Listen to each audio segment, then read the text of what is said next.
నమస్తే అండి. ఈరోజు మనం బుక్ ఫేర్ లో ఉన్నాము. అచ్చంగా తెలుగు పబ్లికేషన్ స్టాల్ లో ఉన్నాము. ఇక్కడ చాలా నూతన రచయితలు మనతో పాటు ఉన్నారు. ఈ రోజు ఎంత మందిని కలిశాను, ఎంత మనసు నిండిపోయిందంటే ఎన్ని కొత్త కథలు, ఎన్ని కొత్త క్యారెక్టర్లు. ఈ రోజంతా ఈ 10 రోజులు కూడా ఇంతే ఉంటుంది. అండ్ నాకు బాగా నచ్చింది ఈ పుస్తకము నాలాగా ఎందరో బై జ్యోతి ఎర్రంశెట్టి. జ్యోతి ఎర్రంశెట్టి గారు ఇప్పుడు నాతో పాటు ఉన్నారు. అసలు ఈ కథ ఈ ఎస్పెషల్లీ దీని వెనుకున్న కథ ఏంటో తెలుసుకుందాము. ఆవిడని అడిగి తెలుసుకుందాం. హలో జ్యోతి గారు. హలో అండి. కాంగ్రాచులేషన్స్ అండి. మొదటి పుస్తకాన్ని ఇలా చూసుకోవడం అంటే ఎంతో ఆనందంగా ఎక్సైటింగ్ ఉంటుంది. మీకు ఎలా అనిపిస్తుంది? నాకు కూడా చాలా ఎక్సైటింగ్గా ఉందండి. అండ్ మోరోవర్ ఆల్మోస్ట్ నాది 2005 నుంచి రాస్తున్నాను. 2005లో ఈనాడు బుక్లో కూడా వచ్చింది యాక్చువల్లీ ఒకటి, when I was in engineering 3rd year. So ఆ తర్వాత అది ఒక హాబీ లాగా రాశాను. మా హస్బెండ్ అండ్ పిల్లలు బాగా ఇనిషియేట్ చేశారు, ఎందుకు మనం పబ్లిష్ చేయకూడదు అనేసి. సో అలా వాళ్ళ ఇనిషియేషన్ మోటివేషన్తో బుక్ వచ్చింది. మొత్తానికి ఆల్మోస్ట్ అరౌండ్ 7-8 స్టోరీస్ రాశాను నేను. ఈ స్టోరీ నాలాగా ఎందరో వచ్చేసి ఒక 6 ఉమెన్ స్టోరీ అండి. నార్మల్గా దేనికది సపరేట్ ఉంటుంది, అన్నీ ఏం రిలేటెడ్ ఉండవు. కాకపోతే మన ఉమెన్లో ఉండే emotions, it depends on emotions.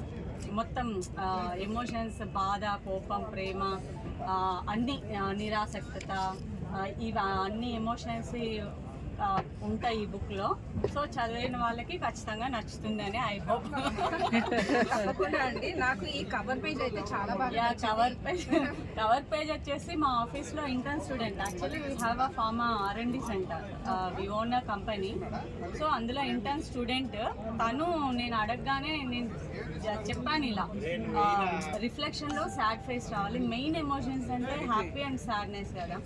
So ఆ రెండు రిఫ్లెక్ట్ అవ్వాలి. సో నార్మల్గానేమో హ్యాపీగా ఉండాలి, రిఫ్లెక్షన్లో సాడ్ రావాలి.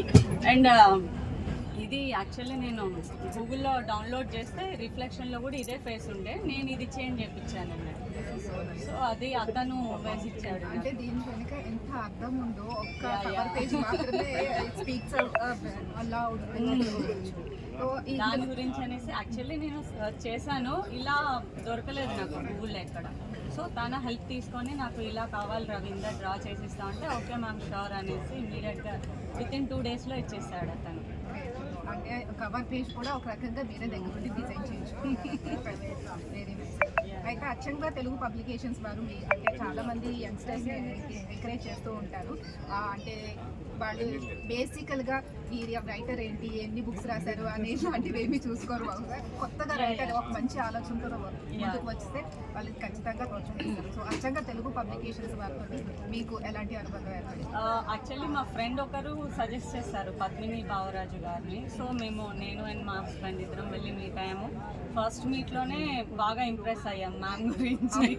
చాలా అఫెక్షనేట్గా, చాలా దగ్గరగా. యాక్చువల్లీ ఇందులో నేను గ్రాటిట్యూడ్ పెట్టేటప్పుడు like my sister, I mean అక్కలాగా అని పెట్టాను, కానీ మళ్ళీ అక్క అనే బదులు ఫ్రెండ్ లాగా అని చేంజ్ చేశాను అన్నట్టు దాన్ని. సో ఐ ఫీల్ లైక్ అక్క పిలిచినప్పుడల్లా నేను అనుకుంటాను, కాకపోతే ఇంకా అలవాటు అయిపోయింది మ్యామ్ అనేసి. అంటే ఫస్ట్ టైం ఆవిడతో మేడం అని మాట్లాడిన వెంటనే కూడా ఎవరైనా సరే అక్కలోకి దిగిపోవాల్సిందే. సో ఫైనల్లీ వచ్చింది book. I mean maybe book publish చేయాలి అంటే బాగా తిరిగేది ఉంటుందేమో ఫోర్వర్డ్ గురించి అని, ఇంకా ప్రతిదాని గురించి అని మేము అనుకున్నాము. మాకు అసలు టచ్ లేని ఫీల్డ్ కదా. మేము ఇద్దరం కూడా ఫార్మా కంపెనీలోనే. సో మేబీ అనుకున్నాము, కానీ మ్యామ్ అసలు ఒక్కసారి కూడా మేము తిరిగేది లేకుండా మా వర్క్ మేమే చేసుకున్నాము, నా బుక్ వచ్చేసింది. సో దానికి I'm very happy for that. నిజంగా మీ అంతరాత్మ కనిపిస్తుందని చెప్పుకోవచ్చు. ఖచ్చితంగా నాలాగా ఎందరో పెద్ద హిట్ అవ్వాలని మేము కూడా కోరుకుంటున్నాం. థ్యాంక్స్.